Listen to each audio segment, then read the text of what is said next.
Muy buenas noches, señoras y señores. Oviedo Landaure, Consultores SAC, le da la más cordial bienvenida a este conversatorio sobre el discurso presidencial de la señora presidenta Dina Boluarte, efectuado este 28 de julio en cumplimiento a la disposición contenida en el inciso 7 del artículo 118 de la Constitución Política del Perú.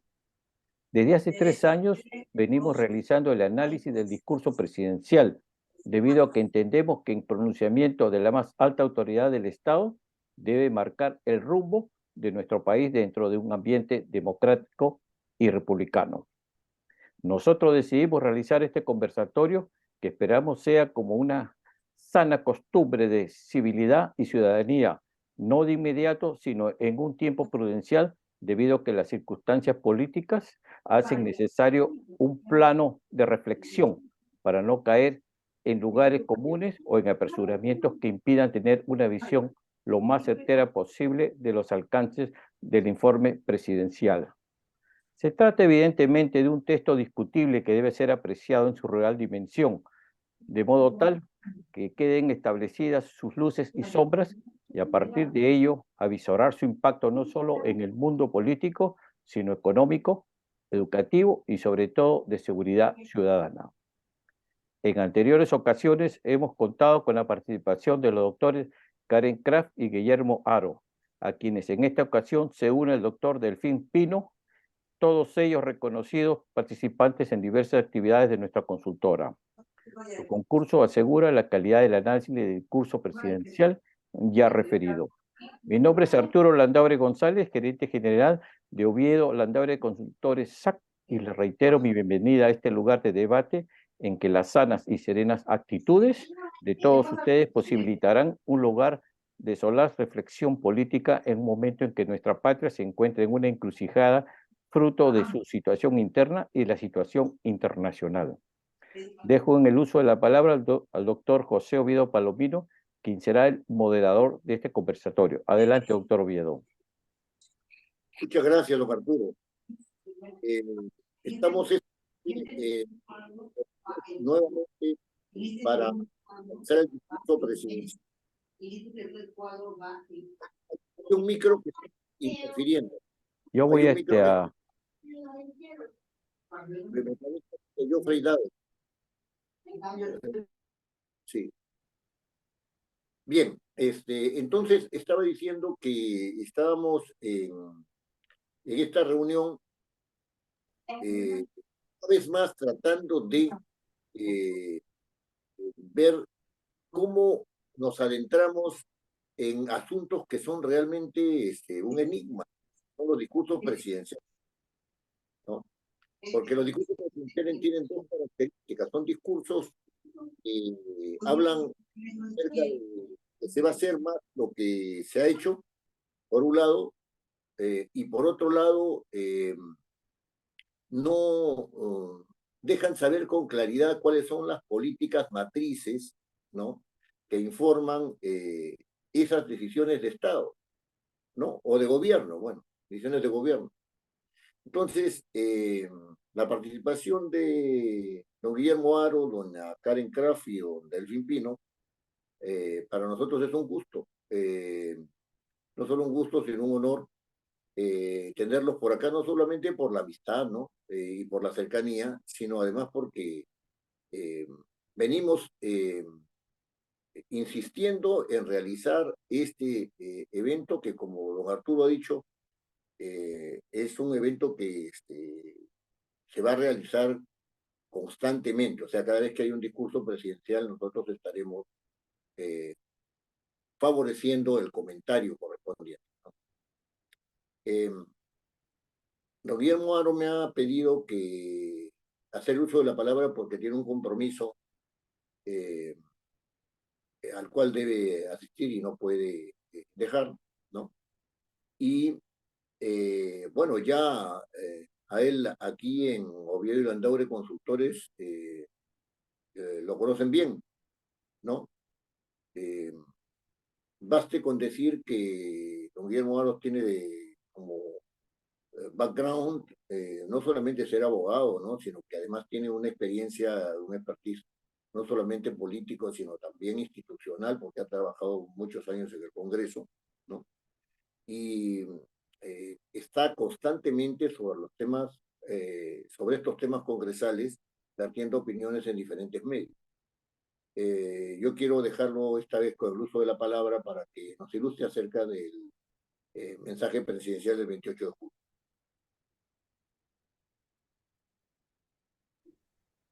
Gracias, gracias Pepe, gracias a Arturo, a la consultora Landario Oviedo. Un saludo para Karen, nuevamente para Gustavo, para todos los que están participando en este evento. Gracias por cederme el uso de la palabra.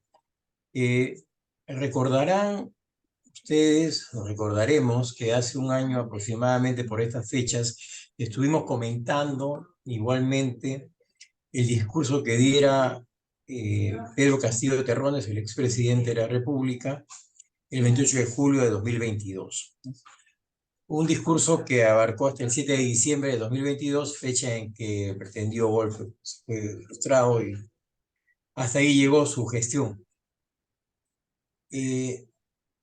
Analizar los mensajes presidenciales del 28 de julio es un poco, por utilizar un término coloquial, hacer futurología, ¿no? Pero no futurología respecto a pensar qué es lo que se podía hacer, qué es lo que no se puede hacer, sino futurología con relación a lo que se plasma en el propio mensaje, ¿no? En el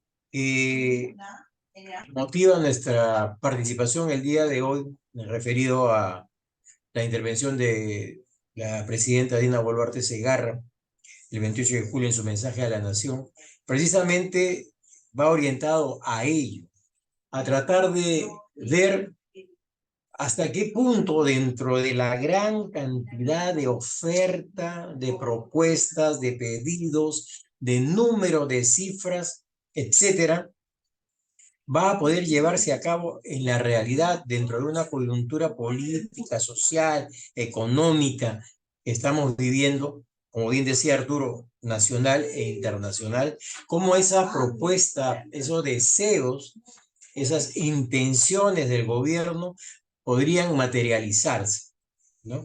Y a esto, a este respecto me refería cuando hablaba de hacer un poco de futurología, ¿no? Pero vamos a intentar, sin llegar a la futurología, analizar alguna de las propuestas, porque fue un discurso bastante extenso, ya lo vamos a contar. Trataremos de hacer algunas precisiones sobre el particular.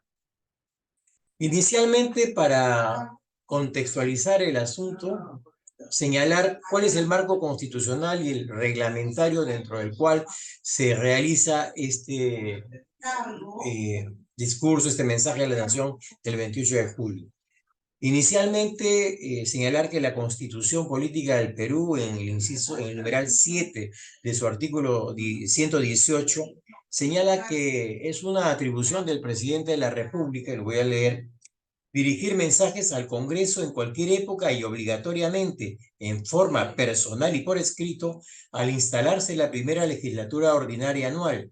Los mensajes anuales contienen la exposición detallada de la situación de la República y las mejoras y reformas que el presidente juzgue necesarias y convenientes para su consideración por el Congreso. Salvo el primero de ellos, los demás son aprobados por el Consejo de Ministros. Entendemos que este ha sido aprobado por el Consejo de Ministros. Bien, ese es el marco constitucional. Ahora bien, el marco reglamentario está dado por lo señalado específicamente en el artículo 5, referido a las funciones de control político que le corresponde cumplir al Congreso de la República. Señala la parte pertinente del artículo 5, el cumplimiento, función de control político parlamentario, el cumplimiento del presidente de la República del mensaje anual al Congreso de la República. Entonces, concordantemente operan estas dos normas, la constitucional y la reglamentaria, que como todos sabemos, el reglamento del Congreso de la República tiene nivel de ley orgánica. Hasta ahí nos ubicamos de manera inicial para saber cuál es el marco dentro del cual vamos a tratar este mensaje a la nación. Señalar, antes de entrar al mismo, también, como ya se ha podido revisar en medios, que este ha sido el mensaje más extenso del que se tiene conocimiento, y si nos remontamos incluso hasta la época de Valentín Paniagua, de Fernando Belaúnde Terry, no ha habido un discurso tan extenso ni con tantas páginas. Un mensaje que ha durado 3 horas 7 minutos, según lo registrado, y con un contenido escrito de 72 páginas, ¿no? Mucho más extenso, obviamente, del que leyó Pedro Castillo en su anterior presentación del 28 de julio de 2022, que constaba, creo, de 14 páginas, ¿no? Si mal no recuerdo. Bien, pero obviamente que la extensión del documento, así como la extensión del discurso propiamente dicho, no nos garantizan que todo lo que se dice vaya a ser cumplido de un lado o pueda ser cumplido. O sea, es un tema que vamos a analizar en este conversatorio. Pienso yo que es de vital importancia. ¿Hasta qué punto se puede cumplir? Y para ello, antes de referirme al mensaje de Dina Boluarte, debo recordar, conjuntamente con ustedes, qué es lo que, por lo menos qué es lo que dijo Pedro Castillo en su mensaje anterior, y qué es lo que dijo PPK, y qué es lo que dijo Vizcarra, ¿no? Y qué tanto se cumplió de lo que ellos ofrecieron o mencionaron en sus respectivos discursos ante el Pleno del Congreso, ¿no? Entonces, estadísticamente, por lo que he revisado y he podido informarme un poco más, los cumplimientos de las propuestas, de los contenidos de los mensajes a la nación que realizaron estos señores expresidentes de la República, no llegaron en ningún caso más allá del 20%. En el caso de Pedro Castillo, 7%. ¿No? Entonces, eso hace que nosotros, como personas un poco más preocupadas, cuando me refiero a nosotros, somos los participantes y otro grupo de personas que nos interesamos por estos temas, ¿no? La generalidad de la población tiende a ver el asunto, o no le interesa, de un lado, o no tiene expectativas mayores sobre lo que dice en el mensaje, o simplemente dicen que esto es un tema político y que son palabras que se las lleva el viento, ¿no? Nosotros que estamos un poco más próximos a estos temas de orden político, constitucional, del devenir, el desarrollo de la política en el país, ¿no? El funcionamiento de las instituciones públicas, de los organismos y entidades del Estado, nos preocupamos y nos interesamos, como digo, en estos temas. Y hablar de un cumplimiento de 7%, 10%, 12%, que llegue menos, hablando de menos del 20% en los últimos 6 discursos presidenciales, no habla bien, definitivamente, no solamente del discurso, ¿no? Porque al final, como se dice criollamente, el papel aguanta todo, ¿no? Y no es irrelevante que sea 1 hora, 2 o 3 o más, ¿no? La duración del discurso, sino, y también hasta el contenido. Lo importante es qué es lo que se cumple de todo ello. Bueno, la realidad nos muestra que los últimos mensajes presidenciales, como refería, no pues se han cumplido como se esperaba. Ha habido un cumplimiento muy reducido. Ahora bien, ya ingresando al tema propiamente del mensaje de la señora Dina Boluarte, mencionar algunas cosas que sí yo creo que es importante señalar, ¿no? Algunos puntos que no los voy a tocar un poco inopinadamente. No quiero entrar por rubros, porque no se trata tampoco de hacer un recuento de todo lo que dijo, ¿no? En 3 horas, poco más de 3 horas, sino de señalar algunos temas importantes a mi juicio, que he rescatado de lo que el mensaje, después de la lectura del mensaje, y de escuchar nuevamente el video, ¿no? Del mismo. Entonces, podría señalar algunas consideraciones que se mencionaron en el mensaje. Señaló la señora Boluarte, por ejemplo, respecto a al tema económico, comenzó con ello, ¿no? Señalando que es cierto, hay una caída en los niveles de producción, hay una caída en los índices de crecimiento, estamos hablando de que hay un crecimiento reducido en este primer semestre y la proyección para el segundo tampoco es entusiasme, sino por el contrario, los especialistas en temas económicos y macroeconómicos y algunos ex ministros de Economía de periodos anteriores señalan que el crecimiento del país en lo que resta de 2023 va a ser de 1% o lo más, y que tendríamos que esperar hasta el 2024 para ver qué se puede hacer o comenzar a vislumbrar con una buena política económica, con el desarrollo de una buena política económica, empezar a ver cómo podríamos ir creciendo en el 2024, ¿no? Eso en cuanto al tema global en materia económica. Señaló la señora Boluarte también que, poco endilgando al anterior gobierno de Pedro Castillo, la responsabilidad respecto de todos los problemas, ¿no? Que se han suscitado en el ámbito de impedir el desarrollo del país, ¿no? Prácticamente señaló que el gobierno de Pedro Castillo fue una desgracia. Eso es lo que se puede colegir de lo que dijo respecto a este punto. Señaló también que la Contraloría ha encontrado en sus investigaciones un elevado número de funcionarios y servidores públicos de diferentes entidades y organismos del Estado involucrados o vinculados de una u otra manera, en mayor o menor medida, con los temas de corrupción, con la comisión de diversos y diferentes tipos de delitos de corrupción. Algo bastante significativo respecto a lo que ha sido este problema en años anteriores. Hay cifras bastante elevadas, no viene al caso leer porque está en el discurso. Ahora bien, otro tema que yo resalto es el que también nos preocupa a todos por las implicancias que tiene, es el referido al problema del niño, el fenómeno del niño denominado niño global, ¿no?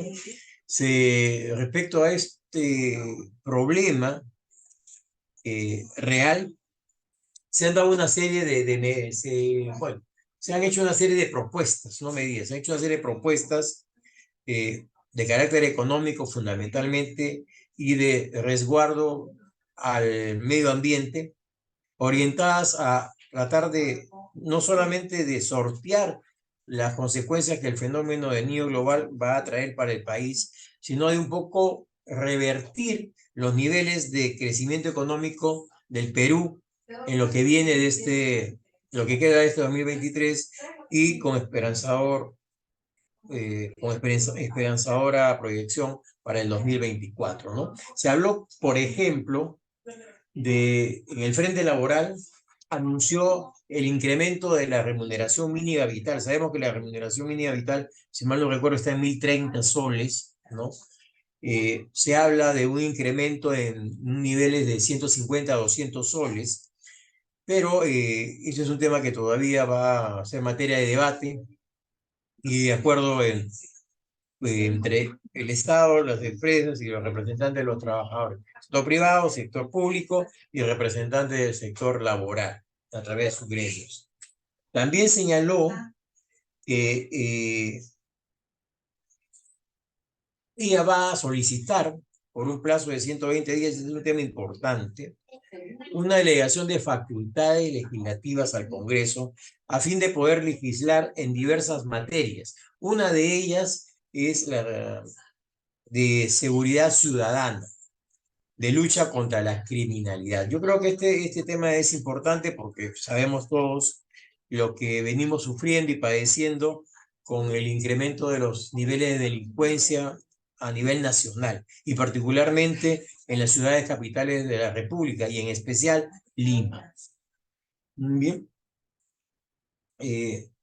Señaló que produciría el Poder Ejecutivo 50 normas, 33 de ellas enfocadas en seguridad ciudadana, 6 para enfrentar las emergencias climatológicas, la dación de 10 decretos legislativos sobre desarrollo de infraestructura y uno sobre meritocracia para reducir el déficit de calidad de los recursos humanos del Estado.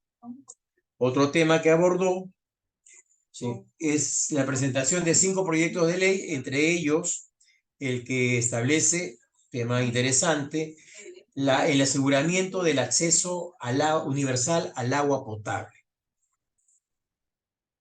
Luego, se anunció el inicio de una estrategia de desarrollo a cargo de la nueva Autoridad Nacional de Infraestructura, denominada por sus siglas ANIN, ¿no?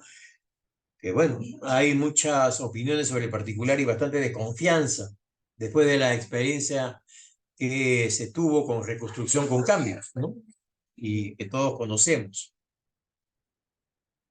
Bueno, algunas otras más, una que me pareció también interesante es que habrán normas que regulen las APP y las OXL, o sea, las asociaciones público-privadas y las obras por impuestos.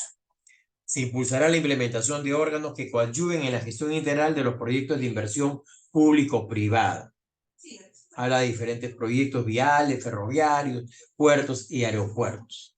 El impulso del plan Punche Perú, ¿no? Que por lo que se señala y por lo que he podido cotejar con cifras del INEI, ¿no?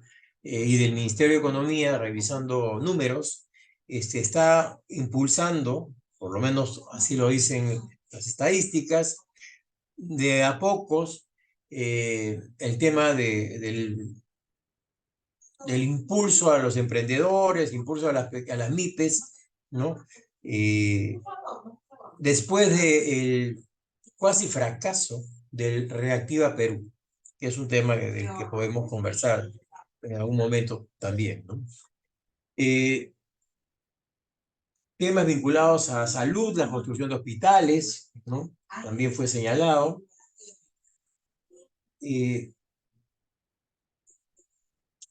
Lo que señalaba que se presentará al Congreso un proyecto de ley de creación del nuevo sistema previsional peruano a efecto de que los mayores de 18 años tengan una cuenta previsional en un sistema multipilar. ¿Cómo lo van a hacer? La verdad que el tema pensionario, y lo sabe muy bien Arturo, lo sabe Pepe, y lo sabemos, ¿no? Es un tema que viene de antaño, añejo, ¿no? Y que no encuentra solución a pesar de las diversas alternativas que se han planteado sobre el particular, donde entra el tema de la ONP, donde ingresa el tema de las AFP, bueno, materia para conversar también. Uno de los puntos que señaló y que me parece importante desde mi perspectiva de especialista en temas constitucionales y parlamentarios es el referido a la bicameralidad, lo tocó. Dijo que no había que tener temor de hablar sobre la bicameralidad. Recordemos que el tema del retorno a la bicameralidad no prosperó a nivel del Parlamento por un voto. Se necesitaban 87 votos, perdón, una votación calificada de 2/3, el número legal de congresistas 87, y solo hubieron 86. Sin embargo, hay una reconsideración planteada de la votación que todavía está para ser votada. O sea, esto podría cambiar. Esto evidencia varias cosas, varias lecturas, ¿no? Nos da a revisar. El acercamiento entre el gobierno y el Congreso de la República, obviamente con intereses de cada uno de las partes intervinientes, por decirlo de alguna manera, ¿no? Pero con un tema en común, a pesar de que algunos congresistas y algunos representantes del sector del Poder Ejecutivo digan que hay intención de adelanto de elecciones, ¿no? El día de hoy se ha presentado, el día de ayer se ha presentado un proyecto de ley por parte de una bancada, el bloque magisterial, si no me equivoco, no, Juntos por el Perú, solicitando el adelanto de elecciones para julio de 2024, ¿no? Entonces, estamos nuevamente en el tema de plantear el retorno a, elecciones adelantadas para el próximo año, pero obviamente, y eso no sé, ya ustedes podrán comentarlo cuál es su parecer, pero para mí obviamente la intención es llegar hasta el 2026. Revisando solamente el mensaje, toda la proyección está hacia el 2026, hasta completar el periodo. No hay digamos, una propuesta contenida en el mensaje que esté orientada específicamente a llegar hasta el 2024. Es lo que se quiere, lo que quiere un sector político, ¿no? Con el adelanto, o pretende con el adelanto de elecciones. Aquí quiero hacer mención específica a 5 proyectos de ley que anunció la presidenta Boluarte, que son relevantes para el Poder Ejecutivo en lo que es su trabajo, sería su trabajo delegativo, que son los siguientes. Un proyecto que establece medidas para asegurar el acceso universal al agua potable, como lo mencionamos. Hay un proyecto ya elaborado. Otro proyecto para fortalecer la función de integridad en el sector público con orientación a luchar contra la corrupción, orientado a luchar contra la corrupción. Un proyecto que modifique el Código Penal para fortalecer la lucha contra la corrupción en el sistema penitenciario. Otro proyecto de ley que incorpora la categoría de policía de orden y seguridad, un tema que se ha venido tratando en estos últimos días y que es una materia realmente opinable, ¿no? Bastante opinable, y que ha recibido la crítica de muchos especialistas del sector interior, con experiencia en el sector interior. Y finalmente, como lo mencionábamos, una delegación de facultades para aprobar un decreto legislativo en materia de seguridad ciudadana. ¿No? Entonces, son algunos de los temas que se mencionaron en este largo discurso de 3 horas, pero que yo me he permitido rescatar del propio mensaje, que considero son interesantes para ser comentados y debatidos. Finalmente, para señalar que fue un mensaje que en principio cumplió con las formalidades establecidas tanto en la Constitución como en el reglamento del Congreso. Se cumplió con las formalidades. Fue el primer disco del poder el 7 de diciembre de 2022. Y bueno, las expectativas, ¿no? Ya para hablar de las expectativas, para finalizar este tema, porque sé que hay mucho más por comentar. Yo creo que ha sido un discurso como muchos números, de bastantes estadísticas, que realmente, salvo algunos especialistas en particular, que pueden entenderlos, no significa nada para la población en general, ¿no? O muy poco, no son comprensibles. También una oferta cuasi electoral de proyectos, ¿no? En el sector minero, en el sector salud, en el sector inversión, en el sector pesca y agricultura. Pero yo los veo muy ambiciosos para el corto plazo. Son proyectos de mediano y largo plazo, ¿no? Y necesitamos acciones de carácter inmediata, cortoplacistas, ¿no? Soluciones específicas a los problemas concretos que tenemos, ¿no? De otro lado, he percibido en el mensaje un acercamiento, o la búsqueda de un acercamiento con el poder legislativo, con el Parlamento y un sector de las bancadas, porque obviamente tenemos 12 o 13 bancadas ya al día de hoy, bueno, con las renuncias, 6 renuncias a Acción Popular encabezadas por María Carmen Alba, ¿no? Que se han producido el día de hoy. Percibí la búsqueda de un acercamiento con alguna de las bancadas del Parlamento en 2 cosas. La primera, extender el periodo de gobierno hasta que este culmine, 2026, julio de 2026. Y de otro lado, considerando que el gobierno, la señora Boluarte, no cuenta con una bancada propia en el Parlamento, no le queda otra que negociar, coordinar, concertar con las bancadas de centro derecha o derecha, eh, la continuidad de su gestión, buscando el respaldo en votos, ¿no? No solamente a sus propuestas legislativas, a sus intenciones, sino a la estabilidad de su gobierno y evitando en lo posible la vacancia presidencial y también las censuras a sus ministros o a su gabinete de ministros.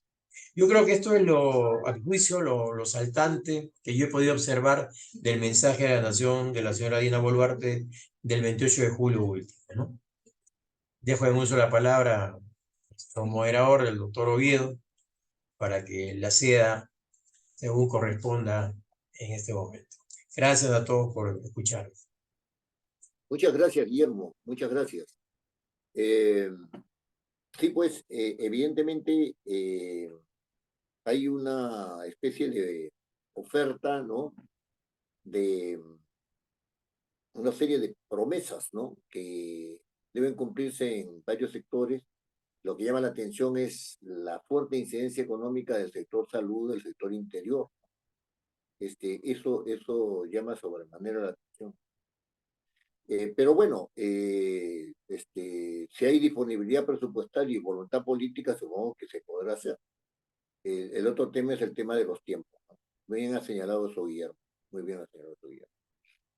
Bien, seguidamente vamos a tener la participación del doctor Delfín Pino. Como ustedes ya saben, el doctor Delfín Pino ya ha participado varias veces con nosotros en Oviedo y Landaure Consultores. Yo he tenido la suerte de trabar una amistad muy estrecha con Delfín, porque además de haber sido mi alumno en la Universidad San Martín de Porres, hemos coincidido también en los quehaceres parlamentarios. Y lo que más me gusta de él es que no cede posición cuando cuando toma una posición, la defiende. Eso es importante, ¿no? Eso es importante. Entonces, ahora lo quiero dejar en el uso de la palabra sobre un tema que él puede mirar desde el punto de vista del Poder Ejecutivo y del Poder Legislativo, porque también ha trabajado en el Poder Ejecutivo.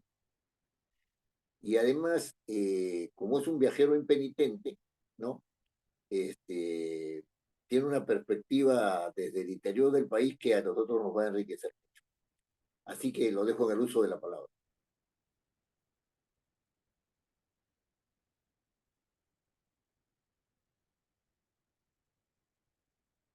No se te escucha, Delfín, no se te escucha. Estás con el micro cerrado. Ahora sí. Ahora sí. Sí, sí. Muy buenas noches a todos, en particular a quienes han tenido la gentileza de invitarme, Arturo, Pepe, apreciadísimo amigo, maestro. Probablemente Karen no lo recuerde, pero yo la recuerdo como asesora de Marisol Pérez, una asesora de primer nivel. Y saludos también a el invitado que me ha precedido. Ha sido tan claro en abarcar los temas del discurso que nos deja poco por decir. Pero quisiera plantear el tema a partir de preguntas, ¿no? Y las preguntas que planteo son estas. ¿Quién dice el discurso? ¿Quién es Dina Boluarte, ¿no? ¿Para qué lo ha dicho? ¿Qué ha dicho? ¿Qué ha omitido decir? ¿Y para quién lo ha dicho? ¿No? La primera pregunta, el quién es Dina Boluarte, es una pregunta compleja porque no hay una Dina, son varias Dinas, ¿no? Está la Dina candidata, está la Dina de los primeros momentos del gobierno que proclama a viva voz, si se va el presidente me voy yo, y lo dice en sus discursos como ministra, como vicepresidenta, y lo dice en la zona sur de la sierra. Está la Dina Boluarte proconstituyente, está la Dina Boluarte ministra porque fue una ministra de perfil muy bajo, siendo la vicepresidenta, fue bastante de perfil bajo, pero ya vemos que ella en ese perfil bajo tuvo fue sumamente activa y construyó un entorno que es el entorno que la acompaña al asumir la función actual. Y luego tenemos a la Dina Boluarte que asume el gobierno y lo asume con muchísimo desatino porque nombra un primer presidente del Consejo de Ministros sumamente débil, desconectado de lo político, con quien ella tuvo una relación antigua y con esto podría complementar la idea de quién es ella, ¿no?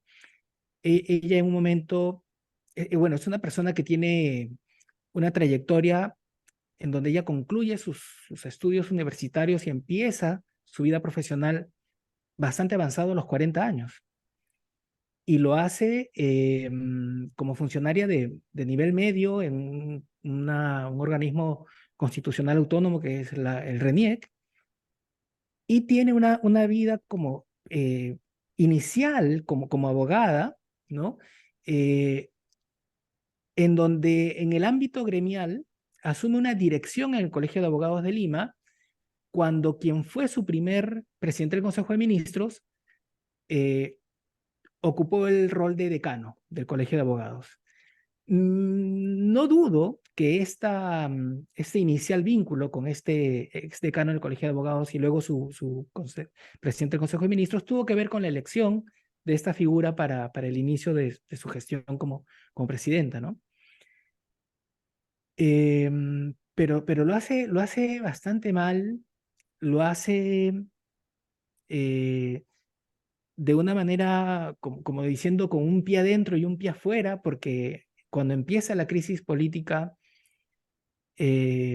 por las protestas en el sur, ella da el mensaje de no me aferro al cargo, no me aferro al cargo, me voy si el Congreso no lo aprueba.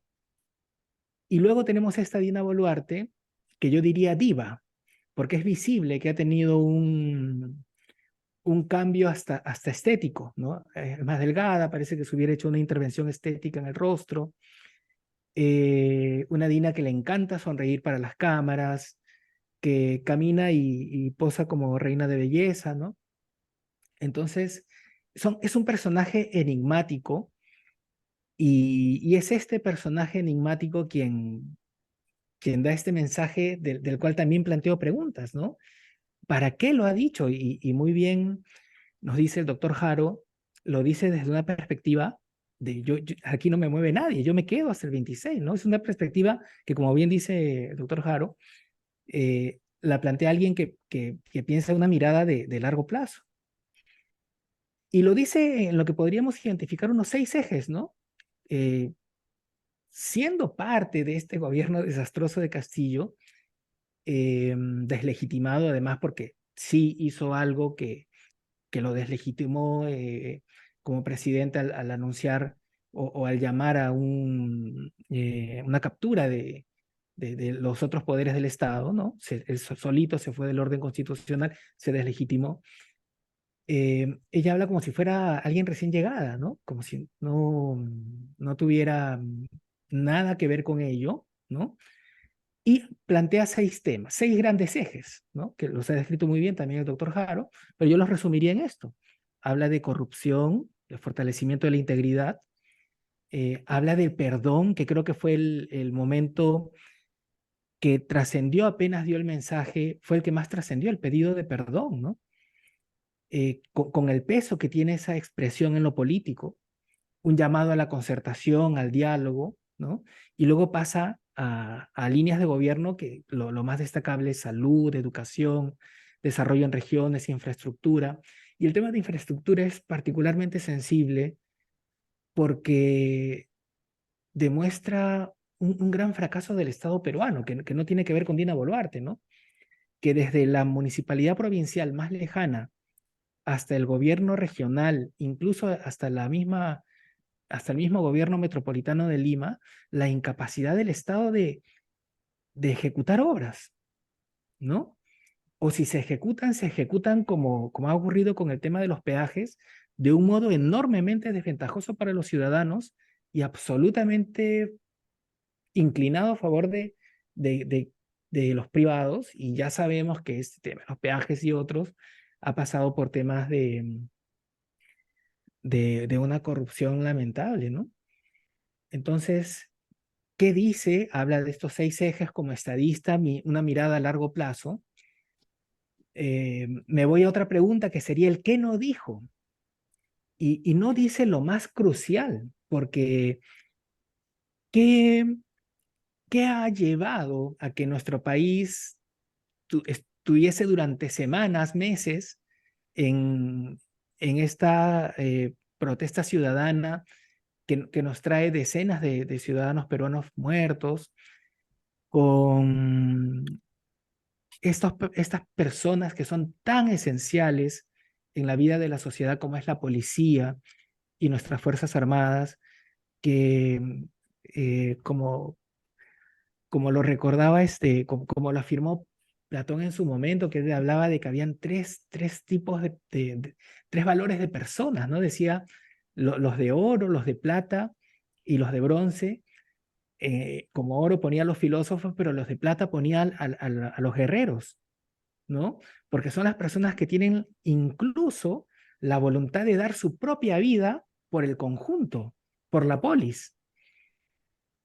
Entonces, estas personas tan esenciales y que en efecto dan la vida, pues vemos a los policías cuando hacen grandes capturas o cuando se enfrentan a los criminales, dan la vida por nosotros, pero los pone la crisis política y la posición de Dina Boluarte y su mal manejo, los pone a ellos en esta posición en la que hemos tenido eh, tantos peruanos muertos, y la gran omisión de su mensaje, a pesar de que dice perdón, es que como jefa de Estado no da cuenta con sus actos, porque ella se acoge a su derecho a la no incriminación cuando ha ido al Ministerio Público y calla, ¿no?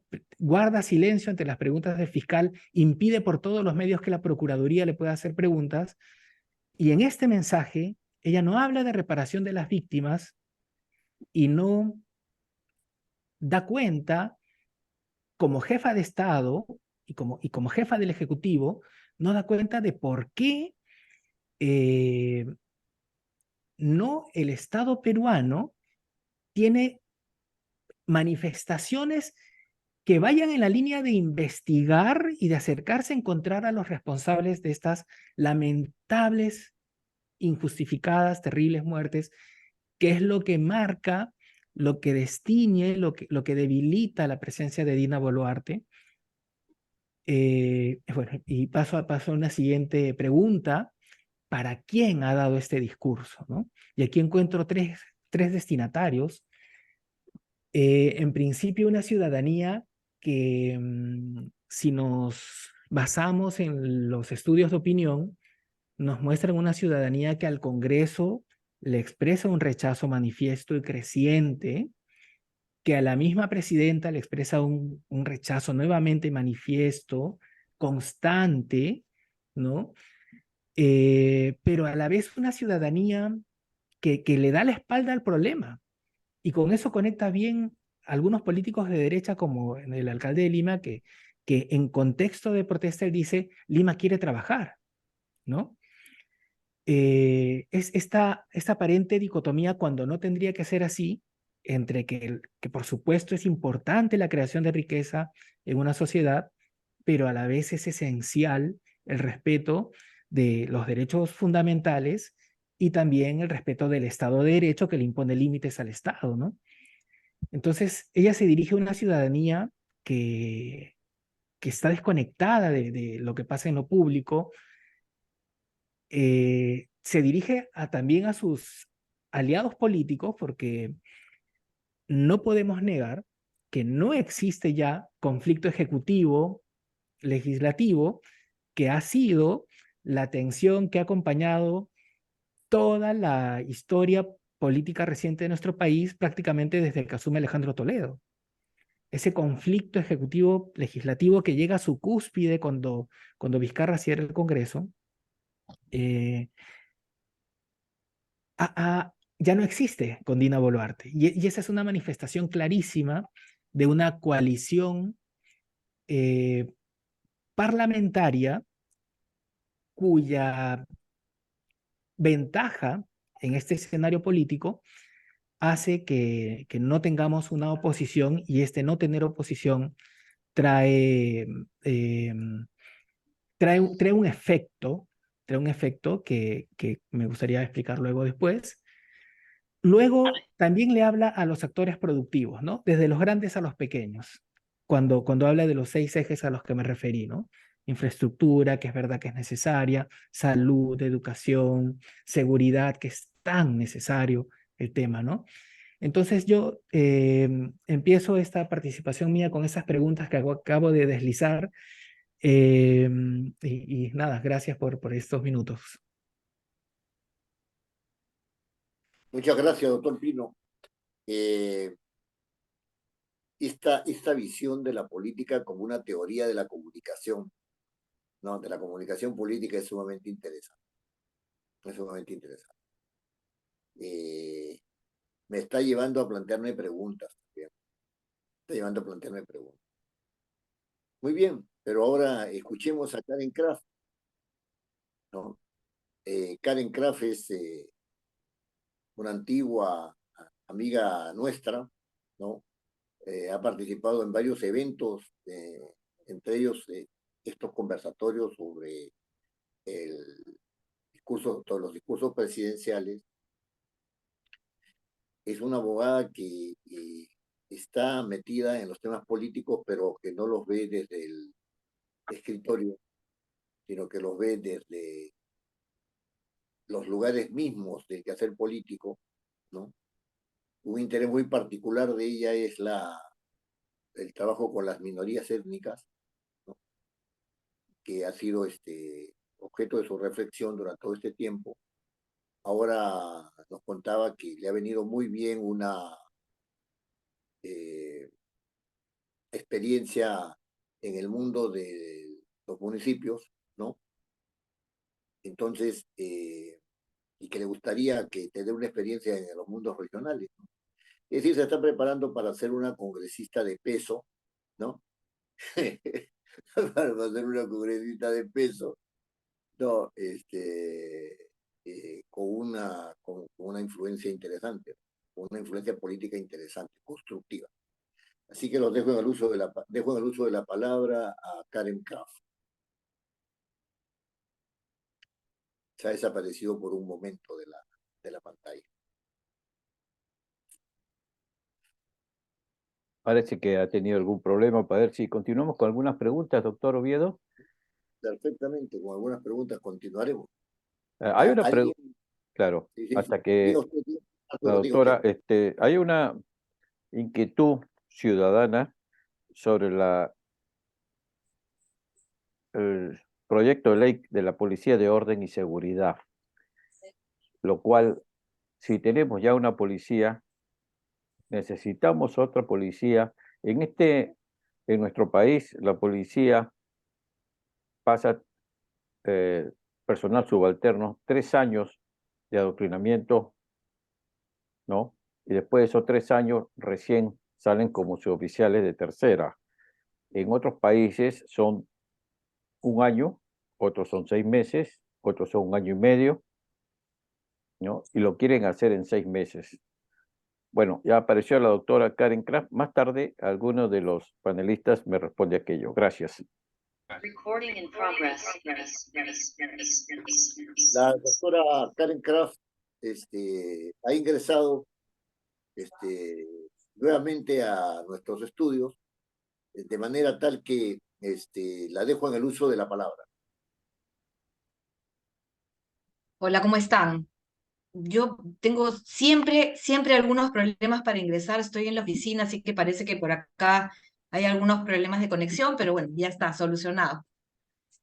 Muchas gracias, Pepe, por la invitación. Muchas gracias a Arturo por la invitación y por la confianza en hacerme participar de cada una de las charlas y conversatorios que tenemos siempre y que son tan interesantes. Y yo quería, después de escuchar a Delfín y a Guillermo, hacer algunas reflexiones sobre lo que me ha generado a mí escuchar el discurso de Dina. Y lo primero que tendría que decir es que este es un discurso que, que me generó, digamos, que fue largo, que fue aburrido y que yo como una ciudadana de a pie, en algún momento, digamos, se me ocurrió cambiar el canal e irme a ver otra cosa o ir a salir a la calle y disfrutar de mi 28 de julio. Porque la verdad, 3 horas de escuchar cifras grandes, pomposas, macroeconómicas, de pronto no fue lo mejor en un Perú tan dolido y tan necesitado de escuchar algo que les haga, digamos, que haga que al peruano de a pie, del último pueblito del Perú, entender que algo va a cambiar no solamente en su economía, sino en su vida, ¿no? Y la verdad es que cuando Dina empezó diciendo que el discurso iba a ser distinto, yo dije, bueno, vamos a escuchar, sentémonos a tratar de ver si es que esto realmente iba a ser distinto. Y en realidad, digamos, con pena tendría que decir que esto fue más de lo mismo, salvo que duró 3 horas y no 1 y media o 2, como algunos de los discursos se siente, ¿no? Eso es lo primero que yo quisiera decir, digamos, como reflexión, ¿no? O sea, cuando una persona con palabras señala que va a ser distinto, uno esperaría que realmente lo sea y en realidad fue una cosa bastante cumplidora, a pesar de lo largo y bastante pegado a lo que otros discursos suelen ser y suelen decirse, o sea, en otros espacios, ¿no? Lo que ha dicho Guillermo es cierto, ¿no? La mayoría de los discursos son un esfuerzo del gobernante por pomposamente darle a entender a la población que está haciendo mucho trabajo y que está haciendo las cosas bien, y en realidad poco o nada se cumple en ese año después de todas las promesas hechas, y eso lo que genera es más desconfianza y más prejuicio del ciudadano común respecto de las autoridades que tiene al frente y que finalmente en algún momento tendrá que elegir nuevamente, ¿no? Y esto me llama a algunas reflexiones cuando se van acercando los procesos electorales y cuando se presentan autoridades para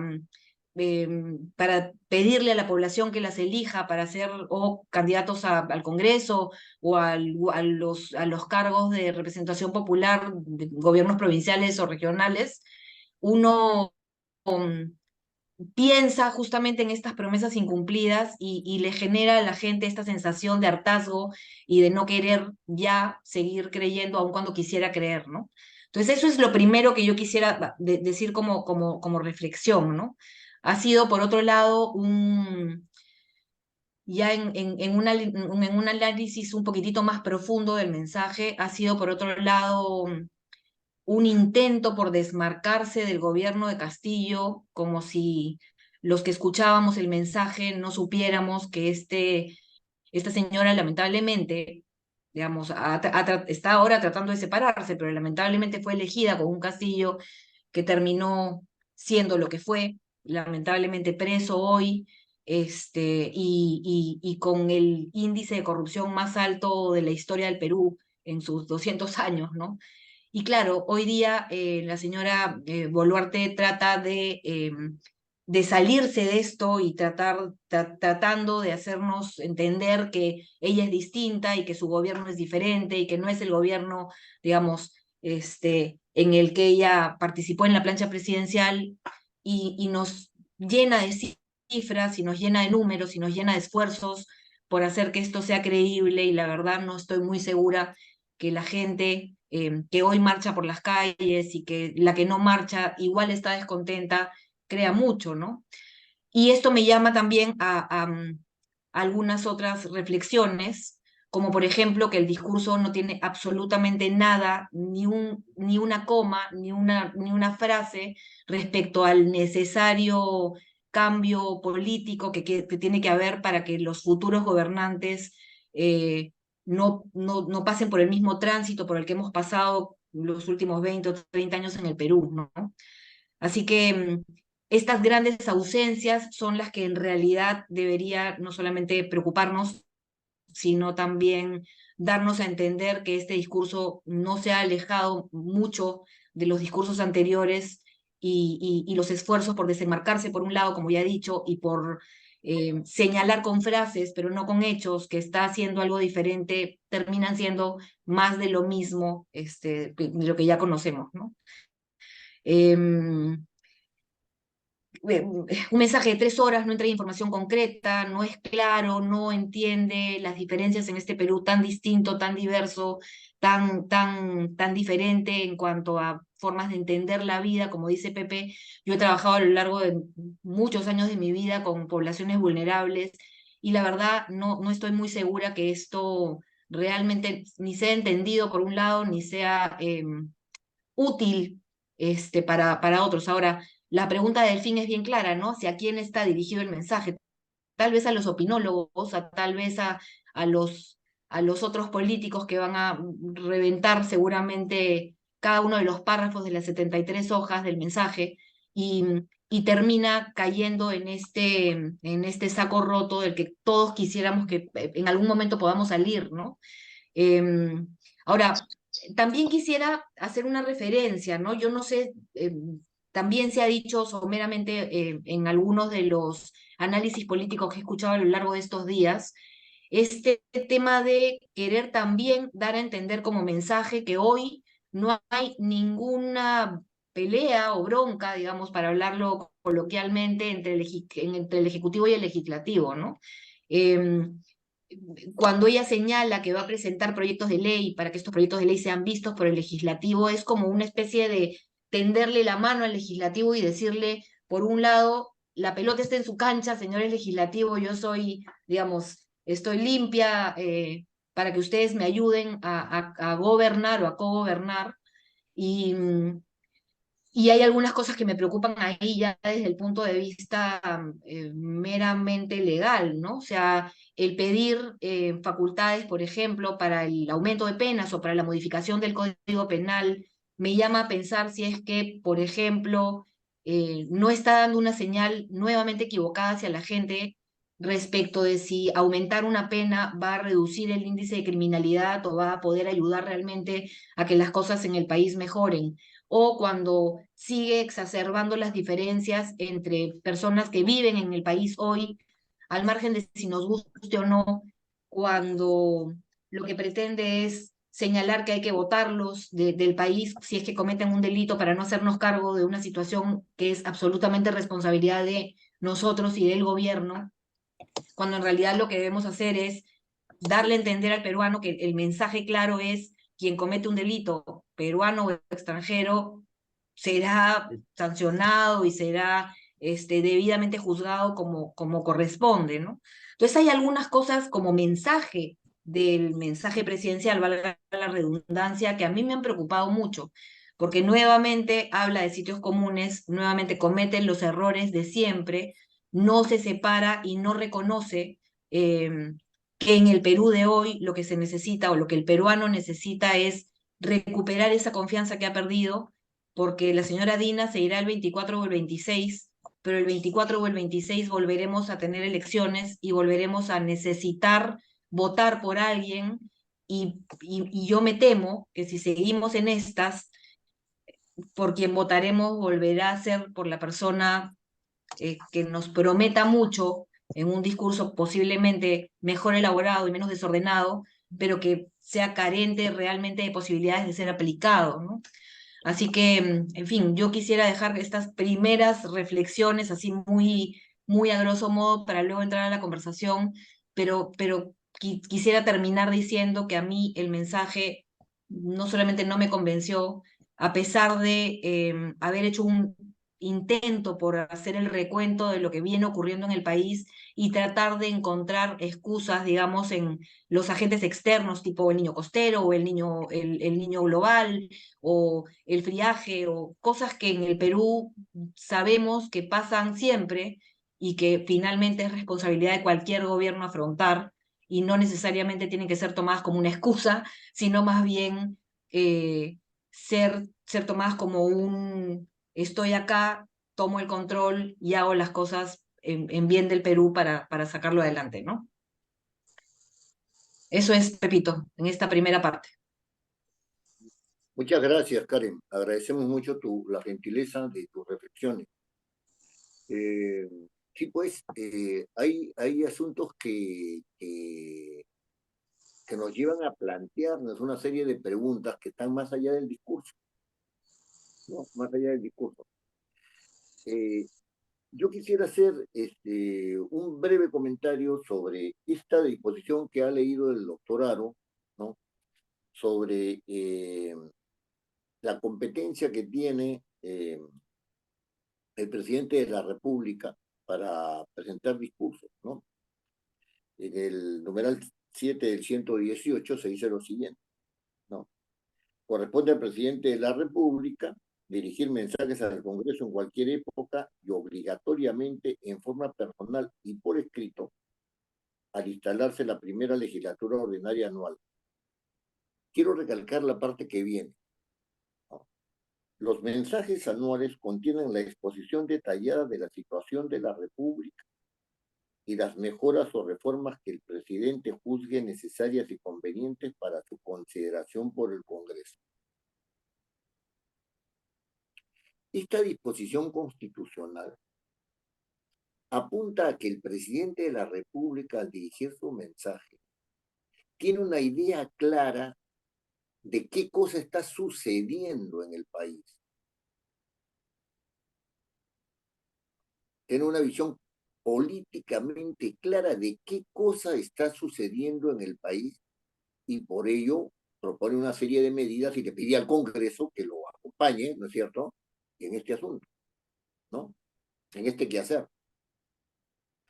Entonces, cuando yo escucho el discurso de Castillo, perdón, del expresidente Castillo, y cuando escucho el discurso de la señora presidenta Dina Boluarte, ellos no están respondiendo al mandato constitucional.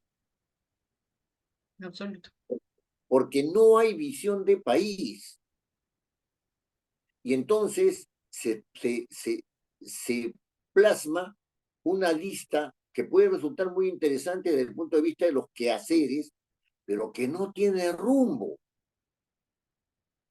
Por ejemplo, vamos a construir 7 hospitales de la más alta tecnología, ¿no es cierto?, que brinde servicios en lugares que no son Lima.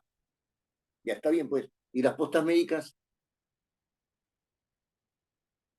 Si hubiera habido un debate o solamente en el plano del sector salud, ¿no?, si hubiera habido un debate a este respecto, ¿no?, o una reflexión a este respecto al interior del Poder Ejecutivo, el mensaje sería distinto.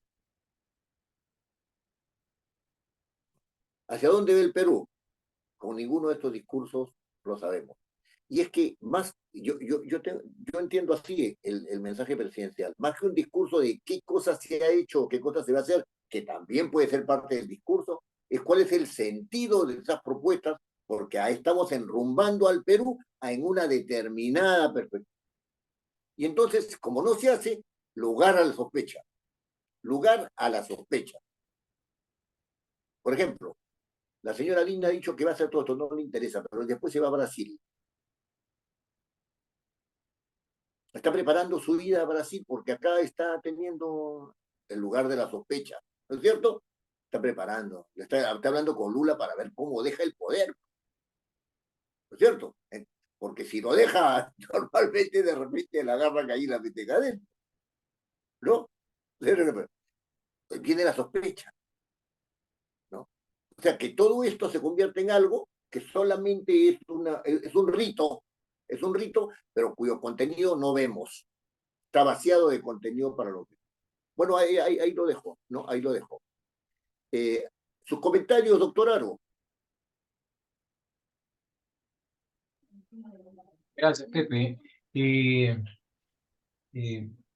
Señalar que me ha parecido muy interesante lo que ha dicho Delfín, así como lo que ha dicho Karen, y desde sus propias perspectivas y experiencias, ¿no? Muy interesante, gracias por ello. Estaremos comentando algo sobre el particular. Antes de hacer comentarios sobre el tema, quería responder lo que mencionaba Arturo, ¿no?, sobre este tema de la seguridad y orden policial, ¿no? Revisaba y veía que efectivamente el 28 de julio mediante oficio dirigió al presidente del Congreso, tanto la presidenta con la firma de Otárola también, su primer ministro, presentan el proyecto de ley, ¿no? El proyecto de ley denominado ley que incorpora la categoría de policía de orden y seguridad para fortalecer la seguridad ciudadana. Establece su objeto, su finalidad, el ámbito de aplicación, principios, y dice también de su naturaleza y funciones. Y dice que constituye una única categoría en la Policía Nacional del Perú, pero que no forma parte de la carrera policial. Bueno, y algunos otros artículos, en virtud de los cuales modifica la ley orgánica de la Policía Nacional, ¿no? Le da funciones, atribuciones, etc. Y lo singular de este proyecto de ley, lo que yo observo de una revisión inicial, es un proyecto de ley que no tiene uniformidad en el desarrollo. Y tú, Pepe, lo sabes bien por el tema de técnica legislativa, ¿no? O sea, hay cosas que dice, hay marchas y contramarchas. Yo les sugeriría en todo caso que le den una revisada y ustedes lo van a poder advertir, ¿no? Pero más allá del tema de las formalidades de técnica legislativa, ¿no? Buena o mala o mediana técnica legislativa que se ha empleado, se nota un apresuramiento. Este proyecto, a mi juicio, nosotros que hemos trabajado proyectos de ley, ¿no?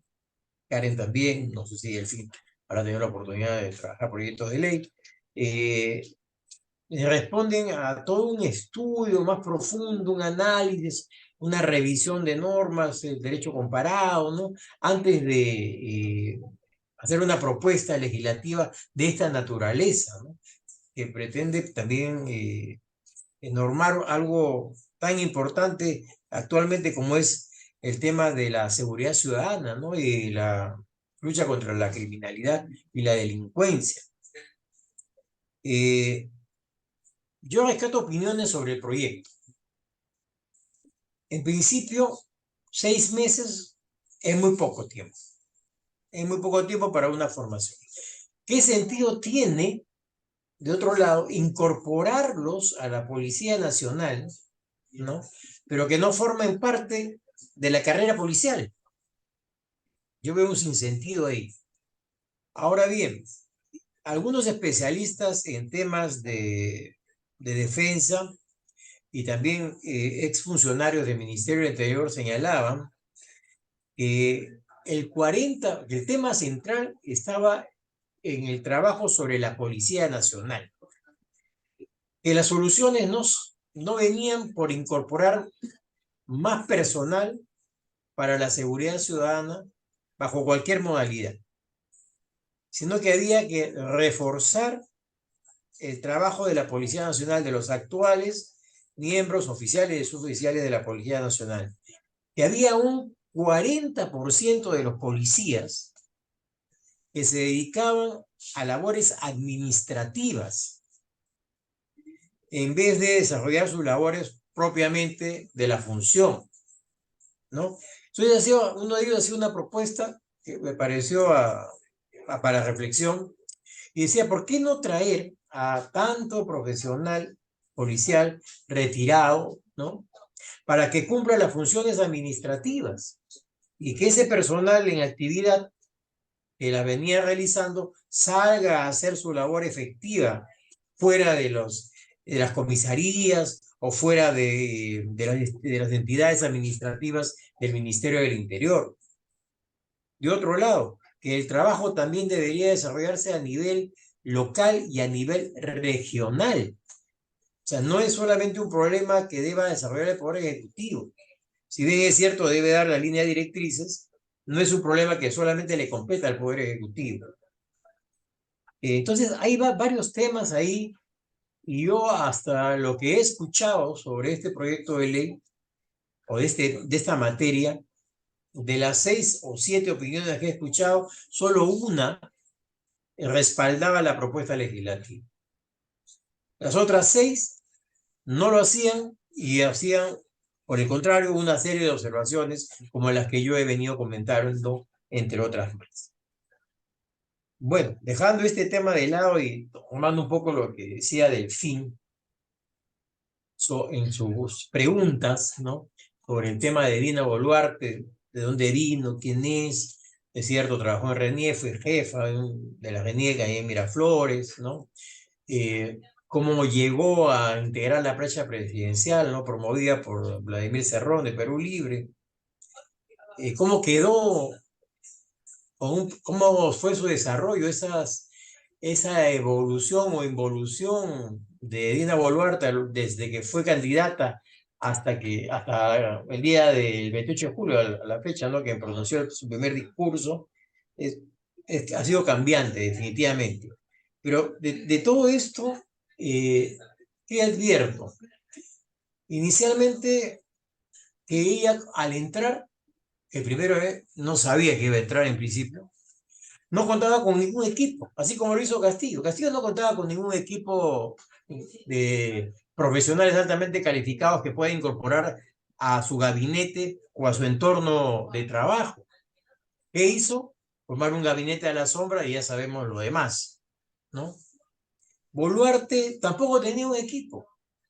Había sido una ministra de perfil bajo, una vicepresidenta de perfil muy bajo, con diferentes discursos en diferentes etapas de desarrollo del gobierno de Castillo, y ella llega sin ninguna gente.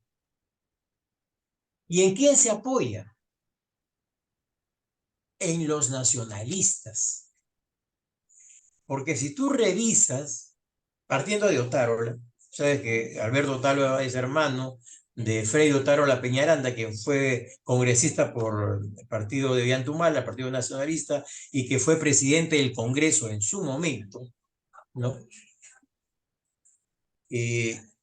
Ella se apoya en los nacionalistas, y Alberto Otárola fue su asesor. Y yo lo puedo decir de muy cercano, y no voy a decir más, en temas vinculados a las denuncias que ella tenía en la subcomisión de acusaciones constitucionales, y de donde la sacó muy bien librada, no por un tema jurídico, sino por un tema político, votos. Entonces, eso hizo que se estableciera una relación de confianza entre ellos, más el respaldo político de los nacionalistas, hizo que ella se respaldara en Otárola y lo llevara como primer ministro, ¿no? Lugar en el que se mantiene hasta la fecha. También respecto a lo que decía Karen, ¿no? Que el discurso no le convenció. Bueno, en verdad, para decir que en términos muy criollos, ¿no? Nos soplamos más de 3 horas de discurso, de repente con alguna expectativa mayor o menor, pero siempre esperando a ver qué podía decir de nuevo, ¿no? Porque sí, dijo Dina Boluarte que iba a ser un mensaje diferente. Y bueno, fue diferente porque duró más que los otros. En eso sí, ¿no? Ahí está la diferencia, y por ese lado. Pero también hay una cosa a considerar, ¿no? A la luz de lo que leía Pepe en la Constitución sobre cómo debe ser el mensaje, qué debe contener el mensaje, ¿no? Pero si nosotros revisamos los mensajes solamente de los últimos presidentes, Vizcarra, PPK, ¿no? E incluso Sagasti, bueno, los mensajes se han vuelto en una suerte de escenario, de documento, donde se juegan estrategias, ¿no? ¿Qué es lo que tengo que decir y qué es lo que no tengo que decir? Y entonces, a veces nosotros como que pisamos el palito, y como decía Karen, esto es para los opinólogos, para los que estamos metidos en este asunto, ¿no? Los que queremos participar, para los políticos, para la gente que está metida en el derecho, en el constitucional, en el parlamentario, etcétera, ¿no? Entonces, a veces creo yo que pisamos el palito y nos lanzamos a trabajar el discurso, ¿no? Y a desmenuzarlo, meterle cuchillo por acá, seccionarlo por allá, ¿no? Y tratar de... Y a veces perdemos de vista, creo yo, que estos discursos se han vuelto un mecanismo estratégico. O sea, acá hay una movida ajedrecística. Ellos saben, cuando preguntaba de fin, ¿quién le hizo el discurso? El discurso se lo hizo Otárola y un grupo de gente que está en su entorno. Ese discurso no se lo hizo no lo hizo Dina Boluarte, obviamente. Y ese discurso tiene un sentido, tiene una intencionalidad subyacente, si se puede decir, que es fundamentalmente quedarse hasta el 2026. Ese mensaje tiene un sentido subyacente en el sentido de, en el aspecto que hay que gobernar, pues, ¿no? No tengo bancada en el Parlamento. Tengo que vincularme ¿a quiénes? A lo de Perú Libre, a lo de la izquierda. Después de la experiencia que ha tenido Dina Boluarte, sabe que lo que quieren es vacarla. ¿No? Y están pidiendo, el día de hoy se ha presentado un proyecto de ley pidiendo adelanto de elecciones para el 2024, julio de 2024. Entonces, no se va a liar con los de la izquierda, a pesar de que ella proviene de base de la izquierda. Se va a liar se ha liado con la gente de centro derecha o de derecha. Porque eso es lo que le conviene, eso es lo que le va a dar estabilidad. Y le va a dar también estabilidad y permanencia a los congresistas que quieren quedarse hasta el 2026, ¿no? Y finalmente, en el discurso, pues, se dice qué es lo que se quiere hacer, pero no se dice cómo se va a hacer. Entonces, son una serie de buenas intenciones, de propuestas, de cifras, de números, de estadísticas y demás, ¿no? Pero no hemos escuchado en estas 3 horas de mensaje nada de cómo se va a plasmar eso. Todo es plata, ¿no? Sí, cifras estratosféricas, como decía Karen, ¿no? Cifras altas por acá, invertir tanto para allá, y nosotros ni sabemos, solamente vemos números gruesos, pero no sabemos cómo se va a invertir ese dinero en esas propuestas, ¿no? En esos ejes que mencionaba el fin. No lo sabemos. Entonces, yo creo que mucho por comentar todavía, mucho por analizar, por reflexionar y por opinar, ¿no? Y lo más importante, ir viendo cómo se va desarrollando en los hechos este tema, cómo se va plasmando, cómo se va llevando a la realidad este mensaje pues, que nos ha convocado el día de hoy y que le correspondió constitucionalmente dar a la señora Dina Boluarte, Presidenta de la República, el 28 de julio. Gracias con todos y gracias por escucharme. Buenas noches. Sí. Don Delfín Pino, dígame usted. Muchas gracias, querido Pepe. Retomando lo que nos ha comentado Guillermo, yo no estoy de acuerdo con el hecho de que no tenga bancada Dina Boluarte. Eh, Como había expresado antes, ella, ella forma una coalición con el Congreso. Eh, y yo hacía notar que no, ya no hay conflicto ejecutivo-parlamento, que era la tensión que ha dominado el escenario democrático peruano desde la caída de Fujimori, ¿no? Del Fujimori papá. Entonces, ocurren dos fenómenos. Por un lado, es una coalición, en realidad estamos ante un gobierno parlamentario, estamos en un momento político, algunos lo llamamos autoritarismo parlamentario, ¿no? Porque es claro, sin ninguna duda, que el Parlamento tiene la capacidad, usando eh, audazmente las herramientas constitucionales, ha impuesto un tribunal constitucional que ha cruzado un límite que es la columna vertebral de lo mucho bueno que trajeron las reformas de los 90. Porque si bien es cuestionable lo que hizo Fujimori y por algo está en prisión, también hay cosas muy buenas, entre ellas el equilibrio macroeconómico. Y el equilibrio macroeconómico se sostiene en pilares que incluyen que el Congreso no tiene iniciativa de gasto. Pero como el Parlamento nombra a los tribunos y lo hace repartiéndose los espacios, tenemos que uno tribunos constituyentes, ha sido abogado de líder de la bancada de Renovación Popular, de López Aliaga. O sea, o sea, no hay ninguna ya vergüenza de poner a sus abogados en estos puestos, ¿no? El defensor del pueblo, institución tan importante y tan bien cuidada por sus sucesivos titulares, ¿no? Ahora en manos de un señor que no existe, no habla, y que fue el asesor principal de la bancada, Perú Libre, ¿no? Entonces, igualmente, Otárola fue abogado personal en los temas de acusaciones contra Dina Boluarte en el Parlamento.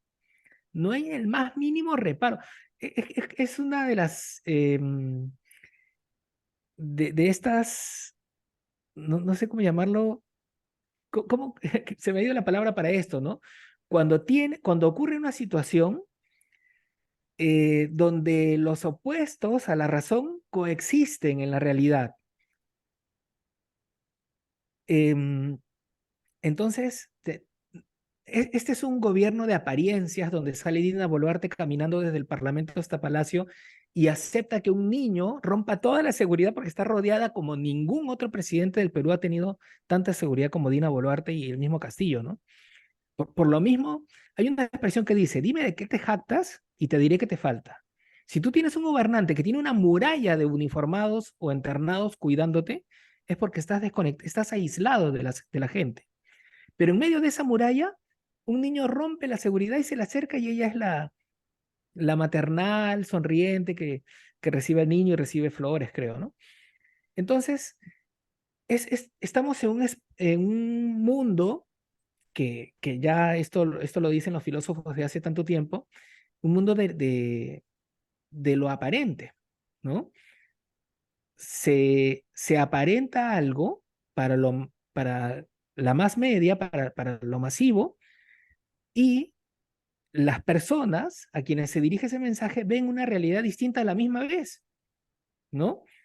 Una presidenta que pide perdón, pero acto seguido va a las Pampas de Junín y vemos a policías rompiendo letreros a las personas, o vemos a policías que en algo que me da tanta pena porque nos hace poner como un país, como si fuéramos Haití o un país africano, donde hay jóvenes pidiendo firmas para un proyecto de adelanto de elecciones y los policías les ordenan abrir la mochila, le piden a las personas que le quiten la clave de su celular para exhibir las comunicaciones. O sea, eso nos pone en una precariedad, en un estado de paupérrimo nivel social donde las personas se ven humilladas y yo llamaba la atención pues respecto a cómo hace que personas tan importantes como son la policía y los institutos armados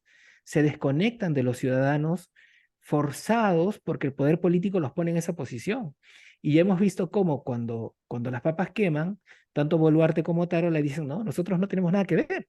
Este es un tema de los uniformados, ¿no?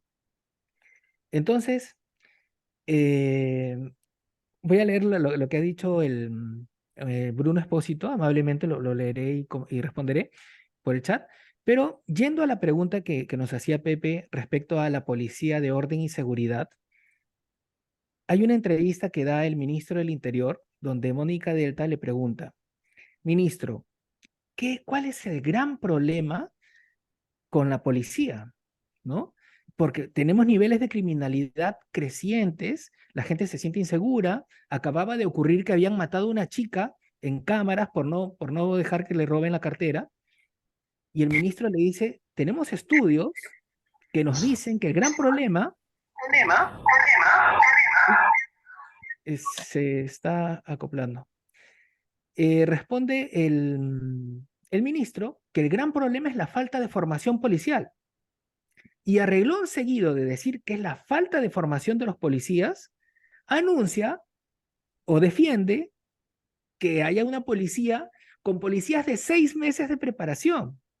O sea, nosotros vemos que cuando los policías atrapan a un delincuente o cuando van en contra de los ciudadanos manifestantes, en lugar de lo que uno ve en las películas o en las noticias de países desarrollados, donde un policía tiene técnica de cómo arrestar a un ciudadano, aquí los policías le hacen lo que en el colegio llamamos el Tupac Amaru a la persona, ¿no? Lo agarran de un brazo, lo agarran de una pierna, a mujeres, a ancianos, a jóvenes. O sea, la brutalidad de la violencia y la brutalidad de la misma policía al carecer de técnica, y probablemente por eso también tengamos muy lamentablemente policías heridos porque no saben cómo enfrentarse a la delincuencia. Entonces vamos a tener que policías ex licenciados del ejército o licenciados del ejército van a vestirse idénticamente a policías formados en las escuelas tradicionales de la policía, y el mismo ministro ha dicho, no, va a ser el mismo uniforme, van a usar arma. Entonces, nuevamente, el gobierno de la apariencia, ¿no? Queremos aparentar que tenemos seguridad, pero endeble, con policías, los soldaditos que están tan mal alimentados, tan maltratados, vejados, porque lo denuncian ellos cuando hacen su servicio militar. Y cómo los hemos visto cuando en Puno han enfrentado a los ciudadanos y mandaban soldados, es más, no hay hasta ahora respuesta de los jóvenes soldados que murieron atravesando un río. O sea, es increíble, ¿no? Esa desconexión. Entonces, cierro con esta idea de que estamos en un gobierno sumamente precario, ¿no? Repito esta frase que a mí me gusta mucho porque sirve para escenarios como este. Dime de qué te jactas y te diré qué te falta. Detrás de esas 72 páginas de discurso, lo que hay en realidad es una persona que no tiene formación de estadista y mucho menos la tenía Castillo. Y respondo con esto al señor Bruno Espósito, ¿no? Dice, él escribe, infiero que es mejor entonces, doctor Pino, tener al golpista de Castillo en Palacio, en una alianza entre Ejecutivo y Poder Legislativo, como sugiere hoy. No, no, no, no, no. Pero la crisis de Acción Popular que ha ocurrido hoy, donde hay por lo menos unas 8 renuncias de Acción Populistas, iniciada por Mari Carmen Alba, es porque los famosos niños eran congresistas de Acción Popular en su mayoría, ¿no? Entonces, Castillo gobernaba con una aparente tensión con el Parlamento, pero en convivencia por la cual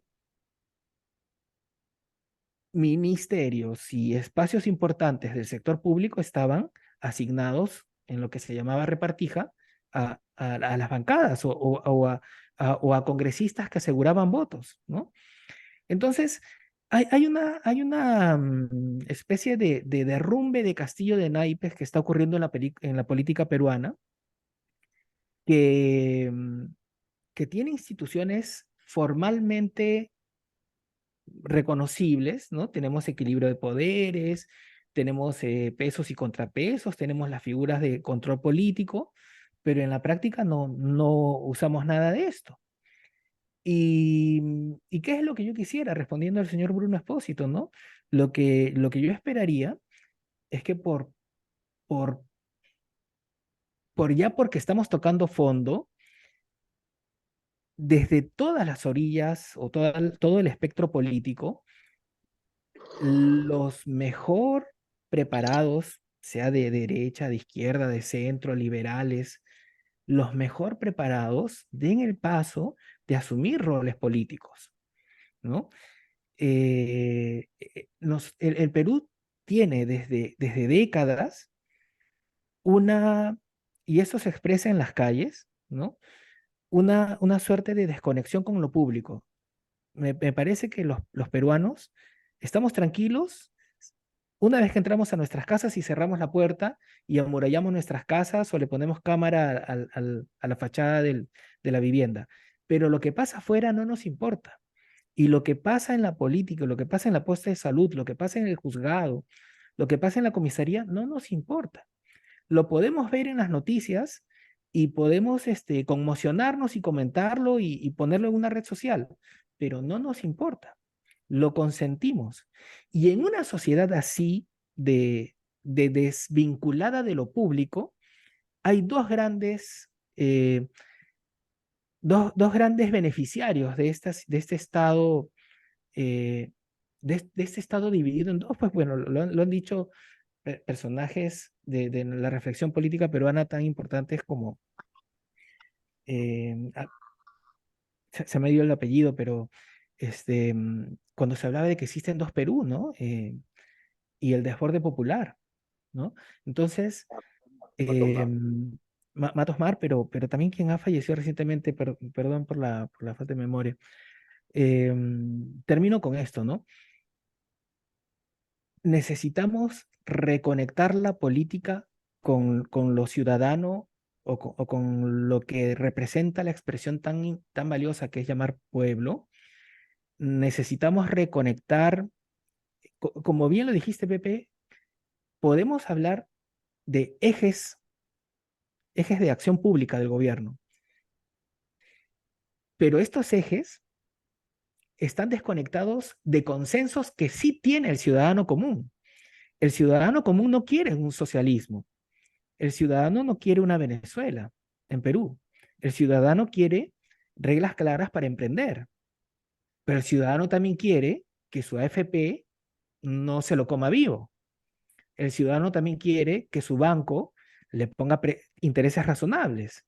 El ciudadano quiere que la clínica no le cobre 500.000 soles por tener una enfermedad.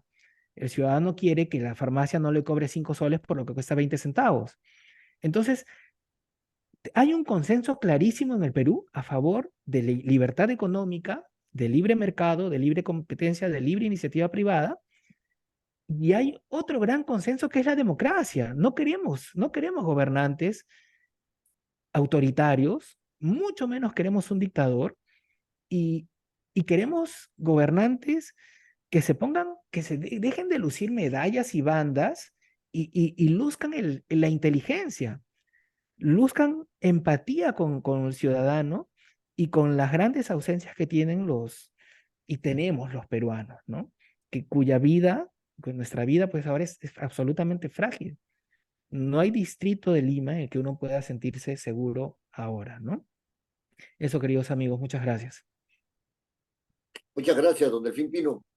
Eh, sí, el tema es qué aspecto de la organización política tiene significado para decirlo en términos claros para los miembros de la sociedad. No de la sociedad en abstracto, sino para los miembros de la sociedad, ¿no? Entonces, el discurso presidencial que nos ha convocado ahora es un discurso presidencial, como ya lo dije con anterioridad, ¿no? Que es un rito. Su significación está circunscrita, como bien ha señalado el doctor Pino, ¿no? A aquellos a quienes va dirigido el discurso. Los demás no importan. Los demás no importan, ¿ya? O como manifestado Guillermo Aro, ¿no? Hay una especie de secreto en el curso, en el discurso, y que está por debajo, ¿no? Que está por debajo del... Y la verdad de las cosas es que yo vengo pensando, ¿no? ¿Qué sentido tiene la democracia como una como participación social? ¿Qué sentido tiene la democracia como participación social? ¿No? La pregunta que me hago es, ¿todos pueden participar socialmente desde el punto de vista político? ¿Deben hacerlo realmente político o deben disfrutar de los beneficios que los políticos pueden generar para ellos? ¿O sufren los malos usos de los políticos, ¿no? Algo de eso entendí de don Guillermo Aro, sin querer achacarle esta posición, ¿no es cierto? Cuando dice, no, que se me acaba de ir la idea que tenía Guillermo Aro, estoy como del Big Pino. con la mente que se le escapa la idea. Ah, Bueno, la palabra para doña Karen Kraft. muy bien. Gracias, Pepito. A ver, yo quiero tomar una frase de Delfín cuando habla de si estamos tocando fondo, ¿no? En política siempre se dice que se puede ir más al fondo todavía, ¿no? Yo a veces he pensado que ya llegamos al donde podíamos llegar y ya más abajo no, y siempre llegó Castillo de pronto y en fin, me hizo pensar que no habíamos tocado fondo y que tocamos fondo con Castillo. Ojalá que no lleguemos más abajo, ¿no? Pero esto también me llama a un poco al comentario que hizo Guillermo, ¿no? Cuando habla de si los gobiernos sucesivos de los últimos 20 o 30 años han tenido la suficiente capacidad para gobernar, ¿no? Y esto es muy serio, ¿no? Porque finalmente esto es lo que ha ido generando esta desconfianza y esta fractura y esta ruptura entre el ciudadano y el político, y esta desconfianza del ciudadano de a pie, digamos, en las personas a quienes elige, y esto es bien anecdótico, ¿no? Porque, claro, nosotros mismos los elegimos y después desconfiamos de quienes elegimos, ¿no? El tema es que no es una broma gobernar, ¿no? O sea, en los diferentes estamentos no es una broma ser alcalde, ni siquiera de un distrito chiquitito, ni ser regidor, ni ser, no sé, de gobernador regional, ni menos ser presidente, ¿no?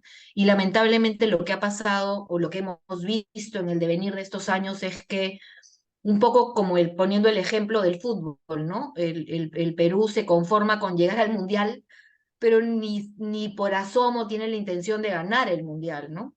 Es un poco lo que yo siento que pasa con los gobernantes en estos diferentes estamentos, que quieren simplemente ganar por ganar o llegar por llegar, y cuando llegan no tienen ni la menor idea de qué cosa es lo que hay que hacer. Y esto lamentablemente se traduce en este discurso que hemos escuchado, que además también quiero decir, un amigo me decía hace un ratito que nosotros somos criticones por naturaleza, ¿no? Y que si el discurso hubiera sido más corto, seguramente también lo hubiéramos criticado por lo corto. Si el discurso hubiera sido con poca cifra y con más ejemplos, de pronto también lo hubiéramos criticado. Y es verdad, el peruano es criticón y eso no lo podemos negar. Sin embargo, ahora que estamos hablando del discurso y estamos hablando de este tema de mm, la poca capacidad que tenemos quienes aspiramos a estos cargos de representación, de prepararnos para llegar y realmente hacer las cosas bien, a mí me asusta y me preocupa mucho, ¿no? Porque no siento que esto vaya a cambiar en el futuro inmediato. Y esto me llama a otro tema que también yo creo que es muy importante, ¿no? O sea, el presente y el futuro del Perú son los jóvenes, y sin embargo, en el discurso de 72 páginas no hay una sola mención a qué hacer con los jóvenes en el Perú y a dónde llevarlos y cómo hacer que estos jóvenes en un futuro cercano puedan realmente tener las herramientas para llegar y para llegar bien y para gobernar y gobernar bien cuando lleguen, porque van a llegar a diferentes espacios de poder, ¿no? Hay que mirarlos, hay que hacer cosas por ellos, hay que preocuparse por sacarlos adelante y por darles las herramientas o los instrumentos para poder hacerlo, y lamentablemente no hay una mirada de país en el futuro inmediato, en el futuro cercano, pensando en que estos jóvenes en algún momento van a dejar de serlo y van a convertirse en los que finalmente nos gobiernen, ¿no? Eso es otra cosa que a mí me preocupa mucho. Ahora, también creo que tiene que existir una mirada de un Perú que hoy comprobado está que es distinto a de pronto el Perú de los años 50, ¿no? Las diferencias que existen y el ahondamiento entre estas diferencias es muy grande, ¿no? Y si no nos damos cuenta que, por ejemplo, los programas sociales tienen que servir no para que la gente se quede recibiendo permanentemente caliguarma contigo, juntos o lo que fuera, sino para sacarlos y para que en algún momento se conviertan en esta clase media de la que Bedoya, por ejemplo, hablaba mucho, que, que, que debería ser la fuerza que sostenga el país. No vamos a llegar absolutamente a nada, ¿no? Y tanto el gobierno de Castillo primero, que ya fue pues salvajemente claro lo que se quería con los bonos y con todo este rollo. Y el mismo mensaje de Dina hoy es: yo te voy a dar, yo he hecho, he dado plata, he generado más millones para Caliwarma, para Juntos, para Contigo, para los demás programas, pero no hay prácticamente nada, por ejemplo, con relación al empleo que va a servir para finalmente lograr hacer que esta brecha que se ha generado mucho más grande después de la pandemia vuelva a los niveles normales y ojalá mejoren, ¿no? O sea, hemos pasado de tener más o menos 2 millones de pobres en el Perú a pasar a tener 6 millones de pobres. ¿Qué cosa estamos haciendo con eso? Yo lo que veo en el discurso es estas cifras grandes, macroeconómicas, ¿no? Que nos tratan de convencer de que el Perú está bien y que hemos logrado remontar el marcador y hemos logrado tratar de salir de la crisis post pandemia y post Castillo, y sin embargo me generan la misma angustia que cuando estaba Castillo, digamos, ¿no? O sea, claro, estamos un poquito mejor. Claramente Castillo no es Dina, y claramente Dina se va a pegar, como dice Guillermo, hacia la derecha y no hacia la izquierda, porque esa ya demostró que no solamente no sabe, sino que además es quien la quiere vacar o quien la quiere sacar del camino, ¿no? Porque los traicionó. Pero la verdad de las cosas es que es necesario hacer cambios mucho más grandes, es necesario prepararse mucho más, es necesario pensar que no se llega solamente para llegar, sino que se llega para hacer cambios estructurales que nos permitan sacar adelante al país. Y yo sinceramente quiero eso para mis hijas, ¿no? O sea, quiero un país mejor, más sólido, más fuerte, quiero que mi billetera sirva de algo y no cada vez esté más grande y más gorda para comprar menos cosas cada vez que voy al supermercado o al mercado, ¿no?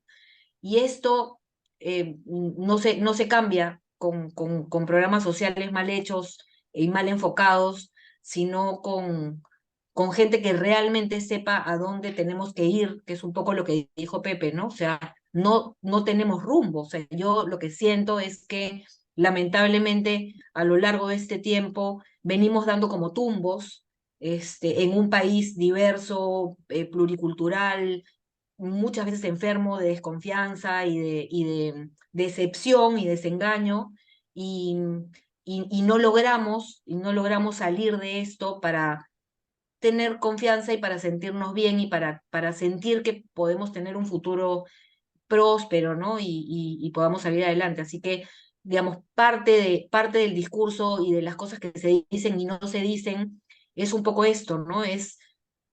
Siento yo que no se está mirando la realidad o que no se quiere mirar la realidad de un país dolido que necesita tener la confianza que perdió en algún momento, y eso solamente se va a lograr con personas que no le mientan a la ciudadanía y que le digan las cosas con transparencia, pero con facilidad para que el mensaje realmente llegue y que no sea un mensaje hueco, sino un mensaje real, ¿no? Que podamos en algún momento medir y decir: oye, mira, algo de esto fue verdad y algo de esto hicieron, ¿no? Eso como reflexión final, Pepito. Muchas gracias, Karen. ¿Alguno de las personas que están presentes desea hacer alguna pregunta a los expositores o algún comentario?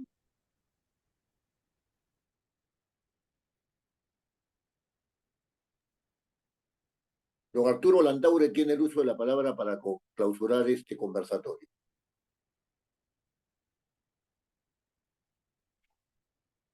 No sé, está el micro. Muchas gracias, doctor Oviedo. Antes de terminar, quisiera dar un comentario. La presidenta Dina Boluarte no dijo nada sobre aeronáutica, cielos abiertos, líneas que dan low cost, pero en realidad son más caras a veces que las líneas con pasajes normales. Eso es lo que quería agregar. Es un rubro mucho más grande que tendría que darlo en una conferencia aparte. Bueno, agradezco mucho a la doctora Karen Kraft, al doctor Guillermo Haro, al doctor Delfín Pino, por su gentil asistencia como expositores que enriquecen nuestro conocimiento sobre este tema. Muchas gracias, los esperamos nuevamente en otra conferencia. Buenas noches. Buenas noches. Buenas noches, Gracias, muchas Lorenzo. gracias.